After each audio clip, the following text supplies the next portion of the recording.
Ministério Derek Prince, proclamando a palavra inspirada de Deus ao redor do mundo. Derek Prince é reconhecido como autor e professor com livros, áudio e rádio. Derek tenta alcançar os inalcançados e ensinar aqueles que não foram ensinados. Por 50 anos de ministério, ensinando em centenas de países em mais de 50 línguas. E agora, Derek Prince. Muitos de nós provavelmente ficaremos surpreendidos em saber de que impor mãos é uma das doutrinas fundamentais da Bíblia. E muito pouco é falado em muitas congregações. Mas se você pausar e considerar, é extremamente lógico, tem de estar lá, porque impor as mãos ou transmitir o poder de Deus e a autoridade é uma das coisas que dá continuidade ao corpo de Cristo. Traz continuidade entre o pastor antigo e o novo pastor. Traz continuidade entre uma geração e a próxima. Então, é uma função essencial o ministério de impor as mãos. É prover continuidade ao corpo de Cristo. Em algumas tradições, esta continuidade clamam ter preservado os apóstolos desde Pedro até agora. Eu não estou considerando esse ponto, mas o que eu estou falando aqui é que é lógico. Precisamos de uma maneira de permanecer geração de geração, ministério a ministério, e providenciar através disto é bíblico, é uma ordem. O que eu chamo o impor as mãos. E é interessante encontrarmos isso no primeiro livro da Bíblia. E realmente estende-se dali do primeiro livro durante toda a história do povo de Deus. É um elemento essencial na história do povo de Deus.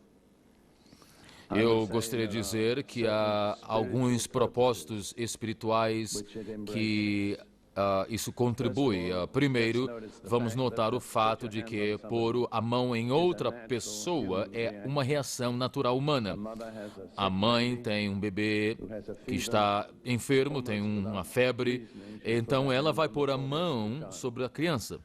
Ou se dois homens não se veem por muito tempo e se encontram, então eles vão pôr mão nos ombros ou vão dar a mão um ao outro, mas vão fazer contato pelas mãos. A mão é uma das maneiras que o humano faz contato com o outro. E no contexto espiritual, eu gostaria de sugerir que há alguns propósitos que têm de ser cumpridos. Primeiro, é transmitir. Na Bíblia, encontramos o impor a mão, transmitir a autoridade, a bênção, sabedoria, o Espírito Santo, dom espiritual ou o ministério. Então, deixe-me dar essa lista mais uma vez. É usado para transmitir bênção, autoridade, sabedoria, o Espírito Santo, um dom espiritual ou um ministério. Em segundo, é usado para dar comissão. É a maneira bíblica de dar comissão a uma pessoa para um lugar de serviço no corpo de Cristo. E assim, reconhece-se a nomeação feita por Deus. Nós necessitamos entender que há coisas na igreja que não são feitas por voto. Deus não se submete a votos. Muitas igrejas votam nos diáconos, votam nos pastores, votam em alguém, e na realidade não é bíblico, porque Deus é que nomeia. Jesus disse aos seus discípulos: eu vos escolhi e não vocês a mim. Eu creio de que isso é verdade em toda função válida e ministério onde nomeamos na igreja. Não é um homem que dá voz para Deus, mas é Cristo Jesus que é a cabeça, que, nesse sentido, sendo cabeça da igreja, faz. E eu não creio de que nomeações deveriam ser feitas na autoridade do nome de Jesus, então tem alguma validade, mas eu creio de que a nomeação é feita para fazer a pessoa ser reconhecida no que Deus decidiu que a pessoa fosse ou fizesse. Eu creio de que numa reunião de igreja onde discutimos diáconos, o propósito não é de decidir quem você quer que seja diácono. O seu propósito é reconhecer quem é que Deus quer que seja diácono. Isso é uma atitude bem diferente e estamos corruptos pela democracia, que não tem quase lugar nenhum na Bíblia ou na igreja. Não quero ir além disso porque é um pouco controversial e eu não quero gastar tempo nisso. Mas, segundo, além de reconhecer, o impor a mão aparta para um trabalho específico ou ministério. Terceiro, apoia ou dá autoridade. E quarto, é usado para equipar, ou seja, transmitir dom espiritual, autoridade espiritual ou outra coisa qualquer que a pessoa precisa para levar à frente essa nomeação dada por Deus. Então, deixe-me falar esta lista mais uma vez. A função de impor as mãos em comissionar pessoas é usada para reconhecer, mas não apontar pessoas da escolha de Deus. É usada para pôr à parte pessoas para um certo trabalho ou ministério. É usada para apoiar, endossar com autoridade.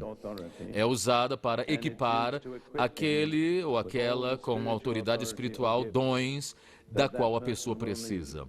Vamos agora olhar alguns exemplos, primeiro no Antigo Testamento. Vamos ao livro de Gênesis 48 e vamos ler no verso 8 ao verso 19, que é uma passagem muito interessante, onde José traz seus dois filhos para seu pai Jacó, que também é chamado Israel, para receber a bênção de Jacó sobre os seus netos. E dizendo isso, especificadamente, são jovens. E uma das coisas que os jovens precisam aqui entender é de que o melhor é a bênção do pai ou do avô. Por favor, jovens, se você puder, tenha a bênção do seu pai em qualquer coisa que você fizer. É muito importante. Segundo, somente a importância da bênção de Deus. E você vai ver de que a Bíblia dá importância na bênção do Pai. Então vamos ver aqui no verso 8. Israel viu, ou seja, Jacó, viu os filhos de José e disse: quem são estes? E José disse ao seu pai: esses são meus filhos, que Deus me tem dado aqui, no Egito. E ele disse, Jacó disse: peço-te, traze-nos aqui para que os abençoe. E os olhos, porém, de Israel eram carregados da velhice e já não podia ver. E fê-los chegar a ele e beijou-os e abraçou-os. E Israel, ou seja, Jacó, disse a José: eu não cuidara ver o teu rosto. E eis que Deus me fez ver a tua semente também. Então, se alguma coisa me comove, é a fidelidade de Deus. Não é tristeza, mas toda vez que eu vejo a fidelidade de Deus, eu fico completo, cheio de lágrimas. E José os tirou de seus joelhos e inclinou-se à terra diante da sua face. Note aí o respeito das pessoas na Bíblia, mostrando aos pais para os seus anciões. E tomou José ambos, e Efraim na sua mão direita, à esquerda de Israel, e a Manassés na sua mão esquerda, à direita de Israel, e fê-los chegar a ele. Mas Israel estendeu a sua mão direita e a pôs sobre a cabeça de Efraim, que ainda era menor, e a sua esquerda sobre a cabeça de Manassés, dirigindo as suas mãos avisadamente, ainda que Manassés era o primogênito. Normalmente, o primogênito receberia a maior bênção e deveria ser dada pela mão direita. E José, especialmente, arranjou de que Manassés estaria, então, que era o maiorzinho, estaria na mão direita. Mas Jacó, pelo Espírito Santo, desvirou a mão e pôs a mão direita, então, do outro lado, sobre Efraim, e a mão esquerda sobre Manassés. E abençoou José e disse, o Deus em cuja presença andaram os meus pais Abraão e Isaque, o Deus que me sustentou, Deus desde que eu nasci até esse dia, o anjo que me livrou de todo o mal. Sabe isso aí, não? Naquele momento que Jacó encontrou o anjo em Peniel, é o que ele está falando. O anjo que livrou de todo o mal, abençoe esses rapazes e seja chamado neles o meu nome, e o nome de meus pais, Abraão e Isaque, e multipliquem-se como peixes em multidão no meio da terra. Veja aí também quão importante é transmitir o nome. Essas coisas aqui estão fora de moda hoje, mas não saem de moda dos olhos de Deus. E vendo José que seu pai pusera a mão direita sobre a cabeça de Efraim, não foi mal aos seus olhos. E tomou a mão do seu pai para transpor de sobre a cabeça de Efraim a cabeça de Manassés. E José disse a seu pai: não assim, meu pai, porque este é o primogênito. Põe a tua mão direita sobre a sua cabeça. Mas seu pai o recusou e disse: eu sei, filho meu, eu sei. Também ele será um povo, e também ele será grande. Contudo, seu irmão menor será maior que ele, e as suas sementes serão uma multidão de nações. Assim os abençoou naquele dia, dizendo: em ti Israel abençoará, dizendo: Deus te ponha como a Efraim e como a Manassés, e pôs a Efraim diante de Manassés. Isso é uma fotografia muito viva. É muito preciso. Foi compreendido de que a maior bênção seria para a mão direita, mas era tão real ali, aquela transmissão não era uma formalidade, uma cerimônia, foi algo que era vital, era uma transição. E dois homens aqui, Efraim e Manassés, estava ali transmitindo-se o destino deles. Então, nunca vamos subestimar o poder e a autoridade e a importância de pôr as mãos quando é feito pelo Espírito Santo. E depois vamos ler em Números 27, onde encontramos Moisés dando a lei e dizendo: é momento de nomear o líder. E Moisés nunca entrou na terra prometida, mas ele estava muito preocupado com o povo de Deus, Israel. Então Moisés disse em Números 27, 15.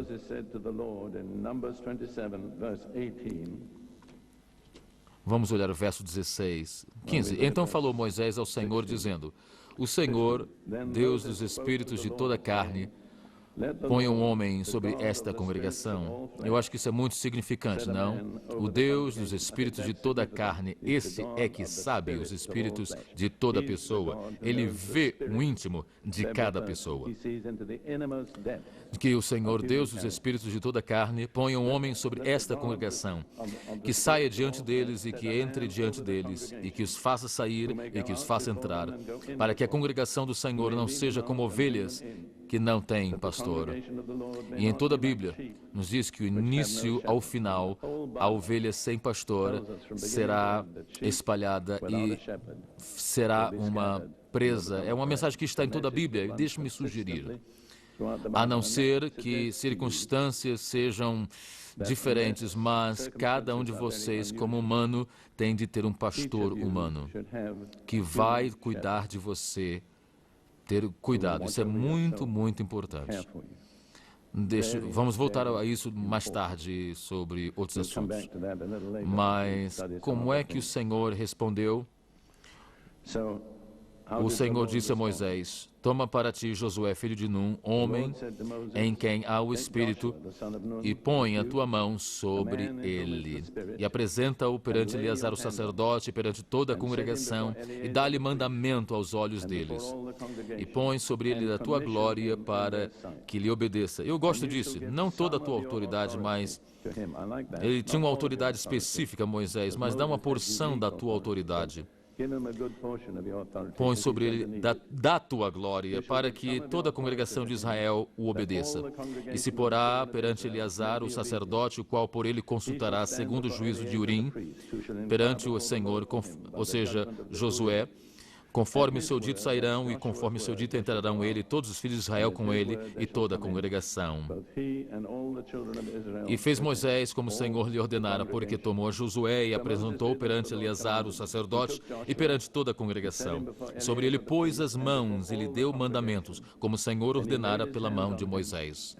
Vê aí, toda a congregação tinha de ver esta confirmação da autoridade de Moisés para aquele que iria ser o seu sucessor. Era uma transição muito importante para o povo de Deus. Não era apenas uma cerimônia. Alguma coisa realmente aconteceu com Josué. E em Deuteronômio 34, temos um comentário interessante. No 34, verso 9, diz aí: E Josué, filho de Num, foi cheio do espírito de sabedoria. Porquanto Moisés tinha posto sobre ele as suas mãos.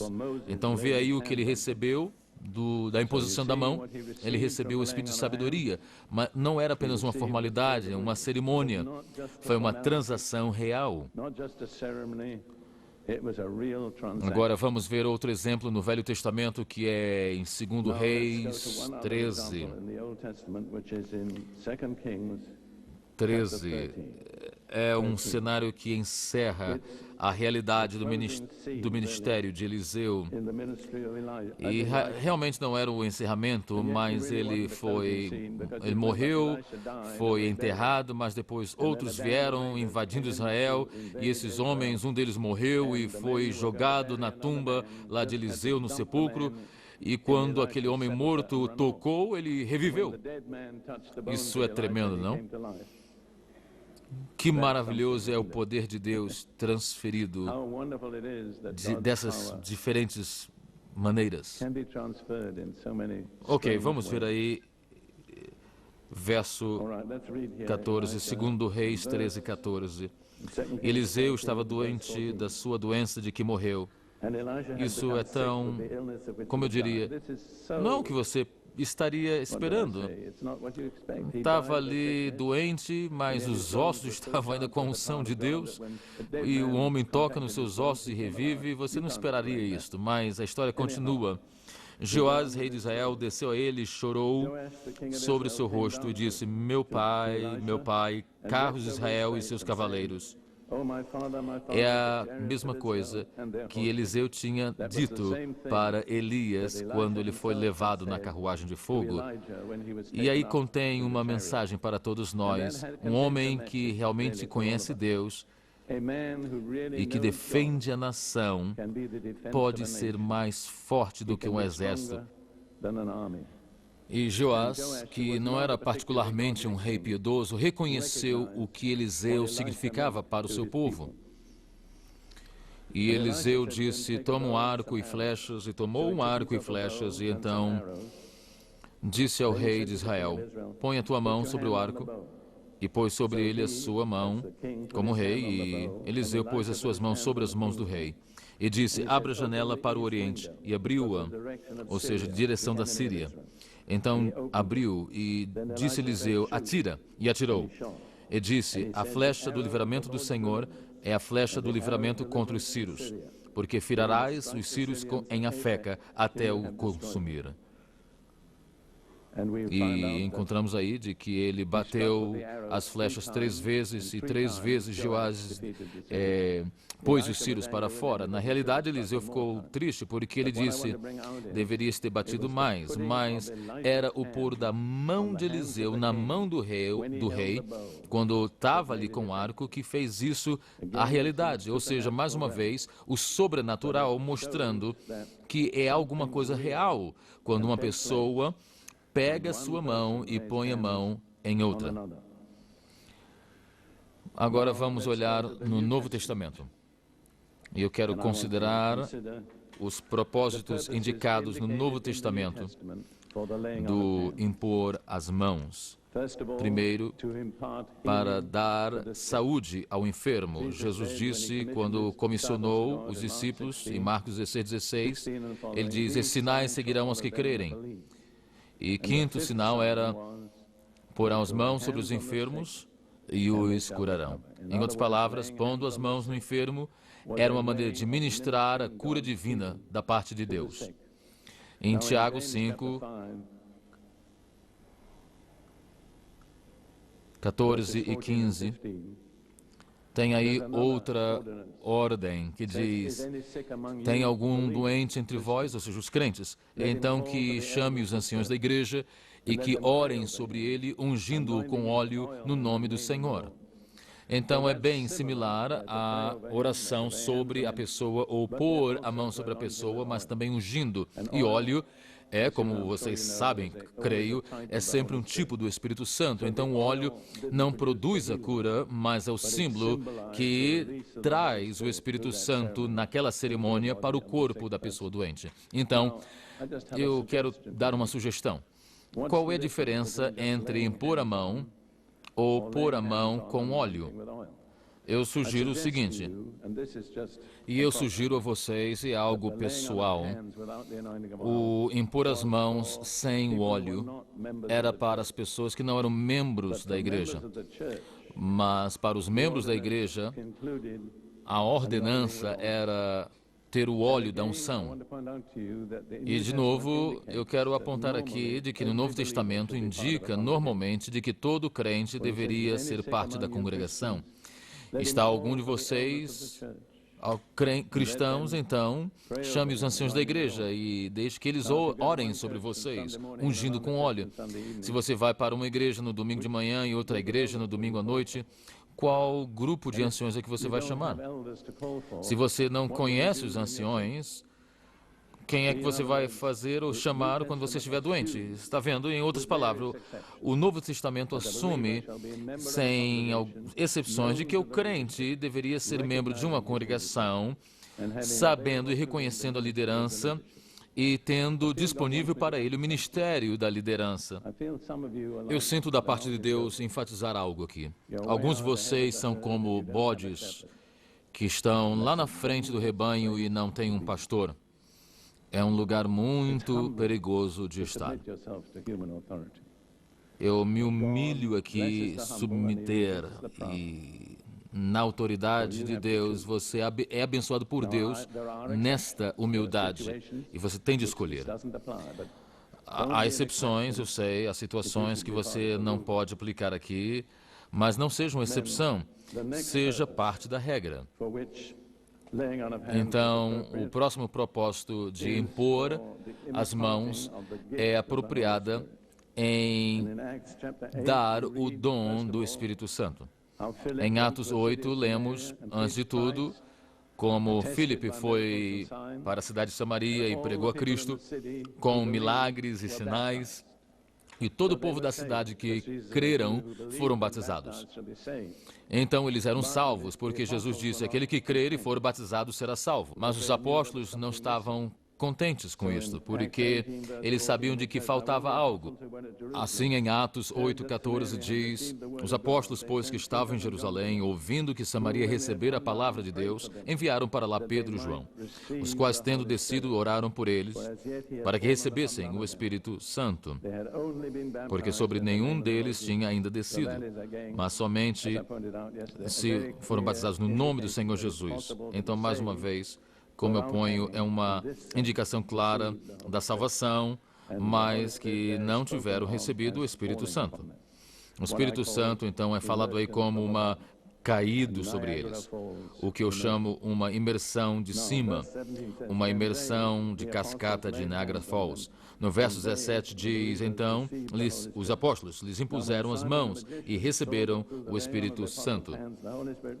E quando Simão, vendo que pela imposição das mãos dos apóstolos era dado o Espírito Santo, lhes ofereceu dinheiro, dizendo, dai-me também esse poder.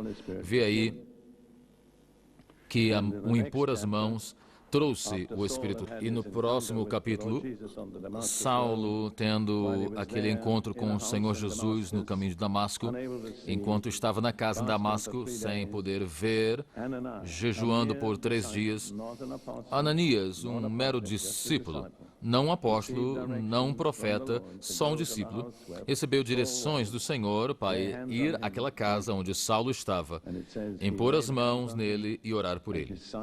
E diz de que, pondo as mãos nele, a vista veio, recebeu o Espírito Santo e foi batizado. Então entendemos que o impor das mãos não é limitado meramente a pessoas especiais no ministério. No contexto da vontade de Deus, qualquer pessoa pode ser dirigida para impor mãos em alguém. Ruth lembrou-me, quando estava sentado no escritório, realmente uma história diferente. Estávamos em Kona, no Havaí, e eu estava bem doente. E estava muito longe de recobrar as forças e estávamos andando ali na rua e um homem veio a nós e disse: orarás por mim? Eu estou doente. E eu disse: qual é o problema? E eu disse: eu fui eletrocutado, ou seja, recebi uma carga grande elétrica e os ombros estavam paralisados, ele não podia levantar as suas mãos. Então, eu estava relutando com isso, porque mas ele foi persistente. Então, eu parei no meio da rua, do lado de fora do restaurante, e nós oramos. E Ruth pôs as mãos nos ombros dele. No próximo dia, no devocional, lá nos Jovens com a Missão, ele levantou suas mãos acima da cabeça e ele experimentou o milagre que veio pela imposição das mãos. Mais tarde, ele veio nos ver quando estávamos ministrando em Arizona e nos falou de que foi ao médico para um exame. E o doutor disse: eu te examinei os ombros, não há maneira possível de que você poderia pôr os braços acima da cabeça. E é apenas um pequeno exemplo do que as imposições de mãos podem fazer. Mais uma vez em Éfeso, olhamos ali já, mas Paulo chega de um certo lugar onde os discípulos estavam ali, os discípulos de João Batista. Paulo explicou o evangelho a eles, eles foram batizados no nome do Senhor Jesus, e quando Paulo pôs as mãos neles, eles começaram a falar em línguas e profetizaram. Então, o impor as mãos é muito bíblico e é a maneira de transmitir o poder do Espírito Santo. Bem, vamos continuar. O nosso propósito de impor as mãos é comissionar serventes ou servos na igreja, algumas vezes chamados diáconos. Gostaria de saber como é que as igrejas mudariam a palavra diácono se soubessem o significado de servo. Algumas igrejas falam da diretoria de diáconos, é muita autoridade. Que tal chamá-los de diretoria de servos? Veja aí, são nossas terminologias misturadas, não? Bem, a igreja estava agora num grande problema. Em Atos 6, era um problema de crescer. E não estavam tomando conta dos pobres, das viúvas que necessitavam da atenção. E deixe-me dizer isso agora sobre o Novo Testamento. É invariavelmente aceitável a responsabilidade de ter as viúvas.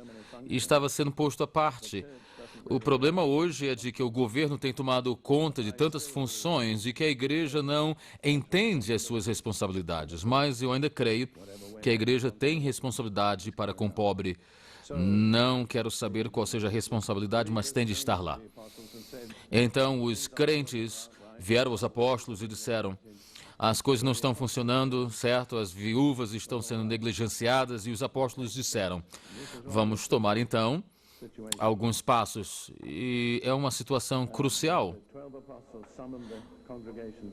Os 12 apóstolos reuniram a igreja e diz aí: não é razoável que nós deixemos a palavra de Deus e sirvamos as mesas. Escolhei, pois, irmãos, dentre vós, 7 varões de boa reputação, cheios do Espírito Santo e de sabedoria, aos quais constituamos sobre este importante negócio, mas nós perseveraremos na oração e no ministério da palavra. Qual é o ministério apostólico? Oração e ministério da palavra. Não é administração. Eles disseram: nós podemos ter outras pessoas para administrar, mas nós vamos ter a nossa responsabilidade. Disseram: escolham 7 homens que vocês conhecem todos eles tinham de estar cheios do Espírito Santo. Nem um diácono podia ser nomeado na igreja primitiva se não estivesse cheio do Espírito Santo. E era a sabedoria dos apóstolos, porque eles não poderiam estar olhando as finanças e pediram à congregação para escolher homens e aceitar esses homens e ordenaram esses homens. Mas depois disso, então a congregação nunca poderia reclamar dos homens porque eles escolheram os homens. Vê como é que Deus é sábio? Então, diz aí, trouxeram esses homens, puseram diante dos apóstolos e, orando por eles, puseram mão sobre eles. Foram ordenados. Se você gostar de dizer diáconos, mas a palavra diácono não é usado aí, eu quero usar a palavra apoiador. Os apóstolos disseram, estamos tão ocupados que precisamos de apoio. A posição do apoio ou do ajudante era muito importante. É interessante ver o que aconteceu com dois desses homens. O Estevão foi o primeiro mártir e Filipe foi o primeiro evangelista. Então, irmãos ou irmãs, deixe-me dizer, se começaram como servos, tenha na mente de que vai ser um degrau para ir a outro lugar. Na realidade, se você não começar como servo, na realidade nunca vai ser promovido por Deus, porque Deus trabalha promovendo pessoas de baixo para cima. Ok, o propósito de impor as mãos é enviar apóstolos. Eu não sei certo se havia apenas 12 apóstolos no Novo Testamento, mas eu não penso assim. Eu contei aproximadamente 20 pessoas que foram chamados apóstolos. Havia os apóstolos do fundamento, mas havia outros que foram chamados de apóstolos. E vemos ali em Atos 13, quando fala da igreja em Antioquia, que era o modelo de igreja. Na realidade, foi além da igreja em Jerusalém, que ficou um bocadinho atrasada no que eu chamo de foco interno. É um dos grandes problemas da igreja de hoje. Muitas igrejas estão pondo a sua atenção nos problemas de dentro e não têm tempo suficiente para tratar do assunto de fora, que é pregar o evangelho. Mas as pessoas em Antioquia tinham uma visão diferente muito importante. Atos 13, iniciando no verso 1, na igreja que estava em Antioquia havia alguns profetas e doutores, a saber, e 5 são nomeados: Barnabé, Simeão, Níger, Lúcio, e Manaém, e Herodes e Saulo. Se você pode crer em profetas e mestres, então o caminho está aberto para apóstolos. E eu vou te mostrar como. Ao ministrarem ao Senhor, eu quero crer de que em outra versão diz, ao eles adorarem a Deus. É tão importante, vamos falar disso depois, mas louvor é tão importante. Ao eles adorarem ao Senhor, o Espírito Santo disse, apartai-me a Barnabé e a Saulo para o trabalho que eu os tenho chamado. Note aí de que o Espírito Santo está falando como Deus, separe-me esses 2 homens. Como é que você acha de que o Espírito Santo falou? Você acha de que era um corpo sem forma, uma voz por aí? Ou você acha de que ele falou pelos um dos 5 homens? Faça a sua decisão, mas eu quero crer de que houve uma palavra profética. E tendo jejuado e orado, e eu sou um crente tremendo em jejuar e orar, e podemos fazer muito, mas nada vai acontecer na igreja se não jejuarmos e orarmos. E é a segunda vez que eles estavam jejuando. Eles já tinham jejuado quando receberam a mensagem. E tendo jejuado e orado, puseram as mãos sobre eles e os enviaram. E note aí de que não escolheram o diretor dos jovens, que é o que algumas igrejas fazem. Escolhem aí os 2 melhores homens. Escolhem o melhor. Promoção para o ministério de evangelizar e ir ao mundo começa de cima, não de baixo. E, mais uma vez, a igreja aprende uma lição tremenda hoje aí. As pessoas que são ditas missionárias, ou que você quiser chamar, não são as pessoas menores, deveriam ser os melhores, escolhidos por Deus. Mas chegamos nesse lugar com uma ênfase errada na nossa estrutura interna, onde estamos tão absorvidos conosco próprios de que não temos a visão do Senhor. Eu não sei se você vai me perdoar em dizer isso, mas muitas pessoas nesse movimento moderno do Espírito Santo em alguns lugares são como astrônomos nos dias de Ptolomeu. Se você conhece um pouquinho de astronomia, eu não conheço muito, mas Ptolomeu estava convencido que o Sol estava girando e ao redor da Terra. E Copérnicos veio e disse, não é certo. A Terra é que revolve em volta ao Sol. E a igreja queria pôr o homem à morte, porque contradizia suas tradições e escapou com a sua vida. E por que a igreja estava tão raiva? Porque estava contrário às suas tradições. E eu digo, muitos cristãos ainda estão vivendo nesta era de Ptolomeu. Ainda creem de que o Filho, Deus, é que gira ao redor de nós. Ainda não aprenderam que é do outro lado, maneira, nós é que giramos ao redor do Sol. Jesus não está aqui para o nosso benefício. Nós estamos aqui para a sua glória. Você pode ver alguma dessas músicas que cantamos, põe toda a atenção no que Jesus vai fazer por mim. É maravilhoso, mas é menos importante do que nós vamos fazer por Jesus. Aí é onde está a ênfase. Mesmo assim, a igreja enviou 2 dos melhores. E quando eles foram enviados, eles eram profetas e mestres. E se você ler lá no próximo capítulo de Atos 14, a Bíblia diz de que a multidão estava dividida. Alguns estavam com os judeus e outros com os apóstolos. E no verso 14 diz, mas quando os apóstolos Barnabé e Paulo ouviram, etc. Ou seja, eles agora eram apóstolos. Como é que se tornaram apóstolos? Sendo enviados de uma igreja pela direção do Espírito Santo. Veja aí, o significado da palavra apóstola é um que é enviado. Se você não foi enviado, você não é um apóstolo. Então aqui há 2 homens que não eram dos originais 12, Paulo e Barnabé, sendo chamados de apóstolos. Como é que se transformaram em apóstolos? Pela nomeação do Espírito Santo. Como é que ouviram a voz do Espírito Santo? Pela oração, pelo jejum, pelo louvor a Deus. E quando a igreja, a liderança faz isso, ela vai ver os apóstolos emergindo. Vamos então ver o próximo. No Novo Testamento, sobre o impor das mãos, é o de nomear anciões. Atos 14, 23, diz aí de que esses 2 apóstolos, Barnabé e Paulo, nomearam anciões em toda a igreja. Então, o apontamento, a nomeação, iniciou com os apóstolos. E aí, escreveu-se a Timóteo, que era o representante em Éfeso. E 1 Timóteo, lá em Éfeso, Paulo diz, 5:17, e em seguir, ele está instruindo sobre que tipo de pessoa deveria ser ancião. Os presbíteros que governam bem sejam estimados por dignos de duplicada honra, principalmente que trabalham na palavra e na doutrina.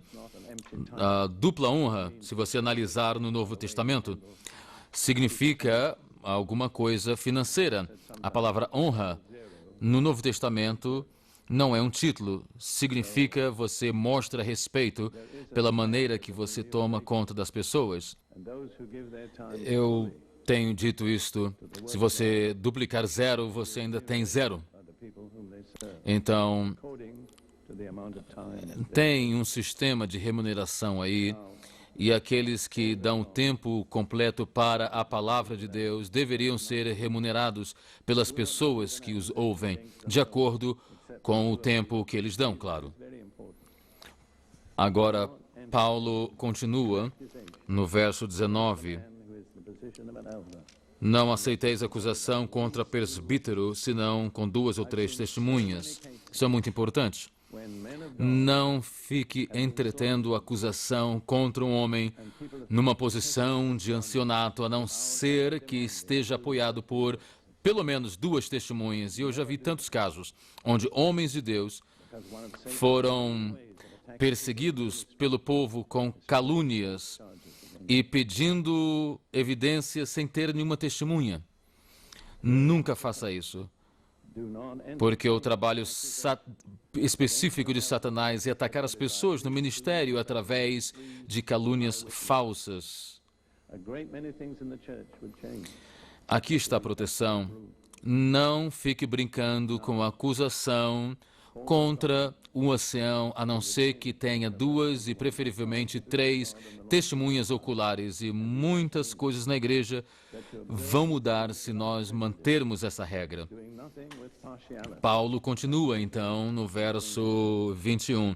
Conjuro-te diante de Deus e do Senhor Jesus Cristo e dos anjos eleitos, que sem prevenção guardes estas coisas, nada fazendo por parcialidade, que não tem lugar nenhum no reino de Deus. A ninguém imponhas precipitadamente as mãos, nem participes dos pecados alheios. Conserva-te a ti mesmo puro. Isso aí está no contexto de tratar com anciões. Então, quando diz não imponhas as mãos precipitadamente, significa não nomeie ancião de qualquer maneira. Tem de ter a mente de Cristo. Tenha cuidado ao você pôr a mão. Ele tem de ter qualificações. E eu já falei isso muitas vezes. É muito mais fácil pôr a mão sobre alguém do que tirar a mão de alguém. Se você nomeou um ancião, é um problema, porque você não vai conseguir livrar-se dele. Então, Paulo diz a Timóteo, tenha muito cuidado, não ponha as mãos sobre alguém como ancião, a não ser que você tenha certeza absoluta da parte de Deus.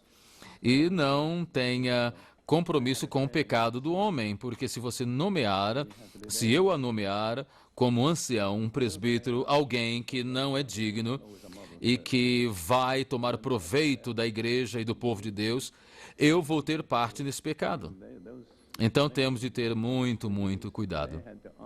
Eu vou dizer que em nossa igreja em Fort Lauderdale, não é uma igreja modelo, mas apontamos anciões e cremos, e eles passam por lá, e esses homens que eu nomeei recentemente tiveram de responder perguntas por 2 dias, e tudo é tomado em conta. Muitos problemas podem ser resolvidos se não fossem nomeados de qualquer maneira. Muitas lições saem daí desse impor as mãos, né? Sim, não é algo pequeno. Qual é o propósito de pôr as mãos? Em todos esses casos é onde servos ou apóstolos ou anciãos, é aí a transmissão de autoridade e pôr a parte e apoiar e equipar a pessoa para o serviço. Agora, a outra função do impor de mãos.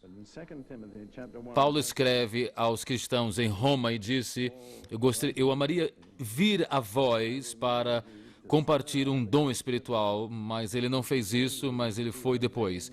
E em 2 Timóteo 1:6, Paulo escreve a Timóteo, por esse motivo, lembro-te que despertes o dom de Deus que existe em ti pela imposição das minhas mãos. Então, o dom foi transmitido a Timóteo pela imposição das mãos de Paulo. Agora, no grego, a palavra usada é carisma, da onde temos a palavra carismático. E deixe-me dar a minha opinião pessoal, e você pode discordar comigo e ainda ir para o céu. Mas se você me amar, eu creio que carisma que foi posto em Timóteo foi o apostolado, porque você vai encontrar outros apóstolos. Vamos ver aí o apostolado de Timóteo. Timóteo também foi apóstolo. Talvez você não sabia isso. Eu vou te mostrar na Bíblia. 1 Tessalonicenses 1, verso 1.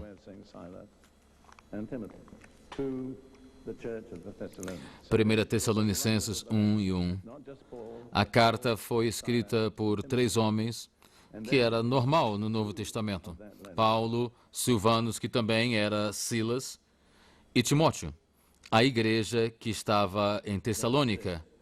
Então aí estão os escritores, não apenas Paulo, mas Paulo, Silas e Timóteo. E no capítulo 2, verso 6, either from you or from others, when we might have made demands as apostles. lá no verso 6, esses mesmos homens, Paulo, Silas e Timóteo, dizem: não buscamos glória dos homens, nem de vós, nem dos outros, ainda que podíamos, como apóstolos de Cristo. Então, todos esses três, Paulo, Silas e Timóteo, eram apóstolos. Você entende? O ministério de apóstolo não é apenas para o passado, ainda é para hoje. Efésios 4 fala de que ele pôs apóstolos na igreja para que venhamos à unidade da fé. E qualquer um que tenha uma mente imparcial vai ver de que vai reconhecer a unidade da fé, certo?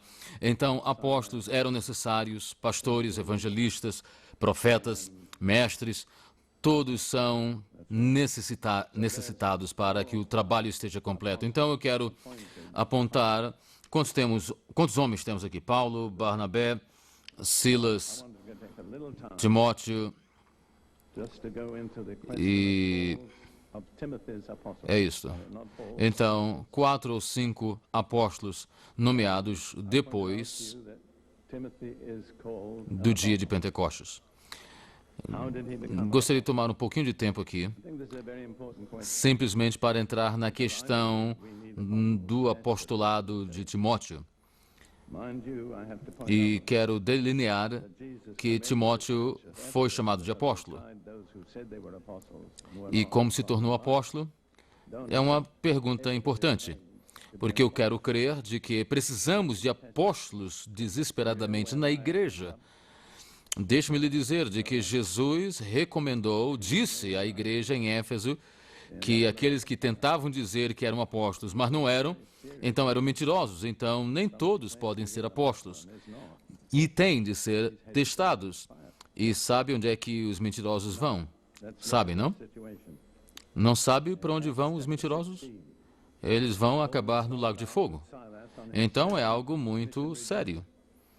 Se alguém disser que é apóstolo e não é, você vai acabar no lago de fogo. Agora, vamos olhar esta situação em Atos 16. Paulo começou com Silas e na sua segunda viagem missionária. E no verso 1 chegou a Derbe e Listra, e esse estava ali um certo discípulo por nome Timóteo, filho de uma judia que era crente, mas de pai grego.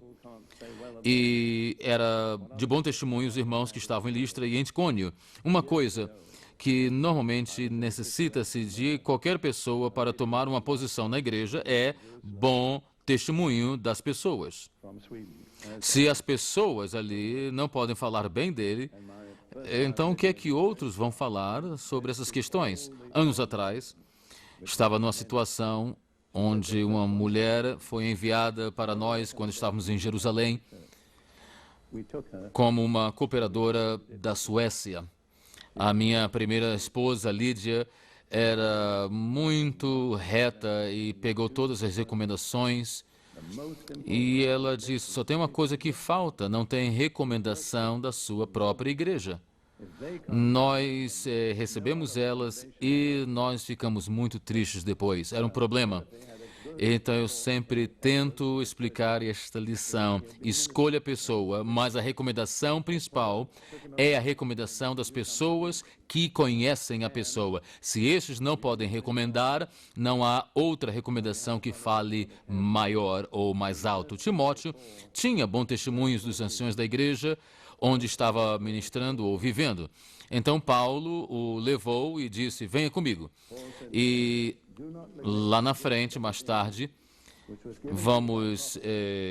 e temos de seguir isso bem com cuidado, porque em 1 Timóteo 4,14, ele diz: não desprezes o dom que há em ti, o qual te foi dado por profecia, com a imposição das minhas mãos. ou das mãos do presbitério. E a minha conclusão é a palavra profética que Timóteo tem que ir com Paulo e com Silas. E baseado na palavra profética e por causa do conhecimento do seu caráter, os anciões locais puseram as mãos em Timóteo e o enviaram. Ele recebeu o dom, o carisma, o apostolado. Está aí, é como eu entendo. Agora, há um balanço nisso, e já lemos isso em 2 Timóteo 1:6, onde Paulo diz, ele diz a Timóteo, lembro-te que despertes o dom de Deus que te foi dado pela imposição das minhas mãos. E poderíamos compreender isso de várias maneiras, mas a maneira mais provável nessa situação, em Listra, onde houve a profecia e foi comprovada, é de que a profecia disse, Timóteo tem que ir com Paulo e Silas, e os anciões disseram, nós apoiamos isso, e Paulo disse, eu recebo isso. E Paulo e os anciões impuseram as mãos sobre ele. Eles concederam a ele o carisma do apostolado. É muito importante notar que a profecia era muito importante. A profecia é significante e, se não for, é uma perca de tempo. Em 1 Timóteo 1:18, Paulo, falando a Timóteo, diz, esse mandamento te dou, meu filho Timóteo, que segundo as profecias que houve acerca de ti, milites por elas boa milícia. E aí está uma real profecia, é para encorajar a pessoa, porque vai ter oposição, mas você vai saber de que Deus escolheu, e incluí isso aqui no impor as mãos no meu livro. E chegou aqui à Nova Zelândia e um homem, um cristão, um líder muito conhecido, que não vou falar o nome dele, teve uma profecia sobre ele quando estava nos Estados Unidos para fazer um trabalho, e ele ficou muito desencorajado e ia desistir, e leu esse livro, e ele disse, eu vou fazer o que a profecia disse. E eu vou dizer quem era, o Short. E é uma das coisas de que ele fez e afetou muito esta nação aqui. Está vendo como é significativo você dar valor à profecia feita no Espírito Santo? E eu vou lhe dizer, amigos, eu fico cansado por essas profecias que não dizem nada, essas adivinhações carismáticas. As pessoas vêm aí, põem a mão sobre você e diz, você vai fazer isso, você vai fazer aquilo, e muitas vezes não acontece nada. Existe realmente uma linha muito fina entre profecia e adivinhamento. O adivinho pode até falar uma verdade, sabia? Em Atos 16, havia ali uma mulher adivinha que reconheceu que Paulo e Silas eram o que eles eram. Ninguém na cidade de Filipe sabia quem eles eram, mas ela disse, vocês são servos do Deus vivo e vocês vêm mostrar a salvação. Mas estava servindo a Satanás. Eu quero apenas alertar vocês. E eu tive de tratar com perigos e alertas. Eu tenho um momento apenas. 2 perigos que eu quero mencionar. Primeiro, apoiar ou endossar uma pessoa que não tem qualificação. É um problema porque você vai se encontrar numa situação grave. E outra é contaminação espiritual. Talvez você ponha a mão e você ora sobre alguém para libertação espiritual, mas você tem que saber como se proteger, porque pode ser uma transação de 2 vias, porque aquele espírito pode te afetar, o espírito mau. Eu lembro-me uma ocasião num grupo que eu estava, pus as mãos ali sobre um homem que tinha depressão, mas eu não o tinha ainda levado a conhecer Jesus e ele foi atacado por depressão.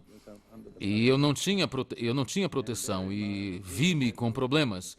E você tem de orar, sabendo por quem você tem de orar, com oração, humilhação, dirigido pelo Espírito Santo. Seja protegido pelo sangue de Jesus. Saiba como se manter sob o sangue de Jesus. É o que Jesus disse aos discípulos. Eu vos dou autoridade sobre todo o poder do inimigo e nada vos afetará. Amém.